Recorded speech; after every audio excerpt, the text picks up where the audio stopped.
Alan. Good morning. Now, we've heard it from the doctor, so we got the scientific version. Alan, what was going on? Like, because you're not going to explain it like that. Well, like I try to explain to everybody, is that I started feeling the symptoms on Sunday, and it was still hot in the middle of October. Didn't know what it was. I'm a person that's never been sick, never been in a hospital in my entire life. I'm 61. And all of a sudden, I thought my wife, I talked to her, and I said, she goes, maybe you're not drinking enough fluids, you're dehydrated. And so I started drinking fluids, went to work on Monday, my hands were tingling, and like the doctor said, the extremities were being affected. And went to work Monday, no problem. Tuesday, felt more tired, went to work. And when I got home that night, I was really tired. I'm normally a night owl, but I told him, I said, Mom, I'm just going to go ahead and go to bed. So we have a crate we put our German Shepherd in at night, and I went to put her in that crate, and I got down to take some feed bowls out, and all of a sudden I couldn't get back up off the floor.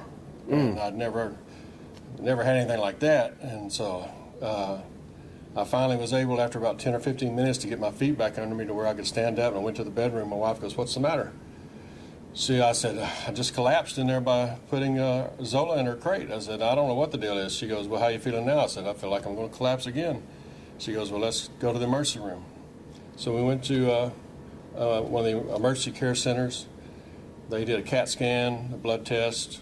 After about 2 or 3 hours, they came back and said, we can't find anything wrong with you. Your CAT scan's clear, your blood levels are all correct. And the emergency room doctor said, you may have Guillain-Barré. First time I'd ever heard the words, never heard of it.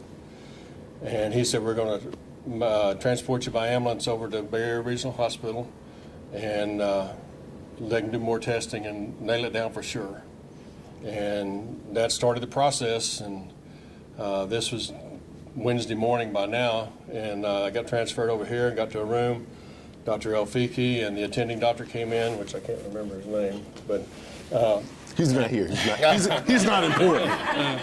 But, so, I'm sorry, Dr. El Feki was there, and what now? Yeah, and so they came in and took a look at me, and he put me through some tests of squeezing his hand and moving my legs, or trying to move my legs. But this time, I was to where I was almost totally immobile. And through the diagnosis, and they wanted to do a full body CAT scan and a spinal tap, and that all happened Wednesday morning. And by Wednesday afternoon, I was in the ICU, and that IVIG he talked about, the bag, I started that Thursday, like right after midnight, and there's 5 bags of IV fluid, one every 24 hours, and that's a miracle, whatever it is. But we got that going. He said, don't expect a lot of change between the first and the third bag. He said probably between the third and fourth bag you'll start getting movement back, and if it's going to work for you. And after the 5th bag, I was able to be moved out of ICU. I was in the ICU for like 7 days, and they moved me back to a regular room for a couple of days, and then transferred me over to a rehab hospital.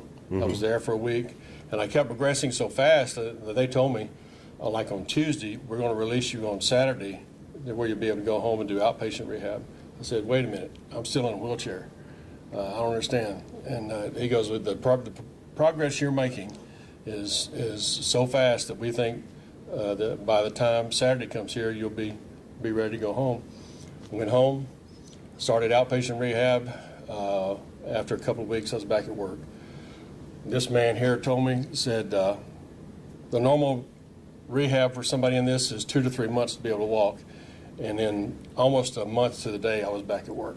Man, give it up. So I and like he said,